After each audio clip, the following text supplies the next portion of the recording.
তুমি জানো এই যজ্ঞের পর কি হবে? এই বাড়ির উপর থেকে মৃত্যুর কালো ছায়া সরে যাবে, আর কোনো প্রাণনাশ হবে না। এই যজ্ঞের পর তোমাকে মরতে হবে কুসুম।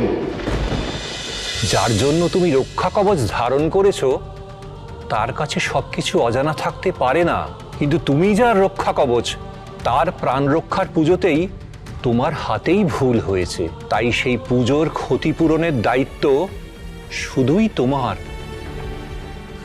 আপনি বলুন গুরুদেব, আমায় কি করতে হবে?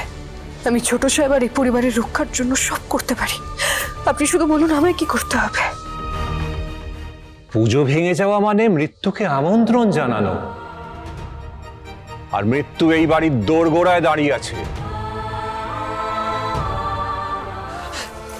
গুরুদেব, একে আটকানোর উপায়? এক মহামৃত্যুঞ্জয় যজ্ঞ করতে হবে। আমি এই যজ্ঞের সব প্রস্তুতিতে সাহায্য করব গুরুদেব। আমি আপনাকে। তুমি জানো এই যজ্ঞের পর কি হবে? এই বাড়ির উপর থেকে মৃত্যুর কালো ছায়া সরে যাবে, আর কোনো প্রাণনাশ হবে না। এই যজ্ঞের পর যার হাতে আয়ুষের প্রাণ রক্ষার পুজো ভেস্তে গেছিল তার মৃত্যু হবে, আর তখনই মৃত্যুর কালো মেঘ এই গাঙ্গুলি পরিবারের ওপর থেকে সরে যাবে। এটাই একমাত্র উপায় এই পরিবারকে বাঁচানোর। তোমাকে মরতে হবে কুসুম।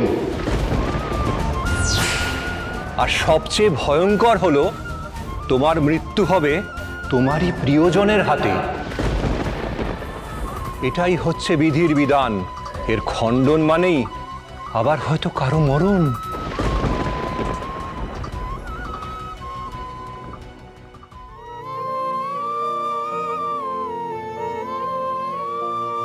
তার গান শুনে ছোড়াকে গুনগুন করে বাতাসে, সেই রূপ কথারই মতো সবাইকে ভালোবাসে। চাঁদ উঠেছে ফুল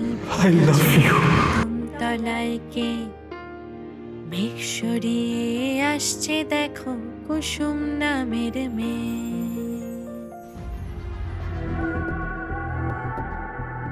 বলো কুসুম, আমি কি এই যজ্ঞের আয়োজন করব? হয় তুমি বেঁচে থাকবে, নয়তো এই পরিবার। সিদ্ধান্ত তোমার হাতে। আমাকে ভাবনা চিন্তা করে বলো, তুমি কি নিজের প্রাণের বলিদান দিতে প্রস্তুত? না না না, এ কেমন কথা? এত বড় আত্মত্যাগ কেন চাইছেন গুরুদেব এটুকু মেয়ের কাছে? কুসুম, কুসুম, তুই কিছুতেই রাজি হোস না, রাজি হোস না। আমি রাজি গুরুদেব।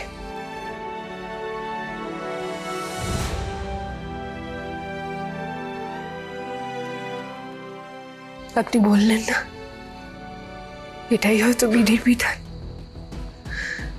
হয়তো এটাই লেখা আছে আমার নিয়তিতে।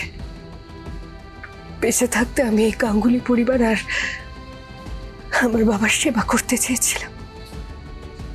এখন মরবো আমি এই একই কারণে।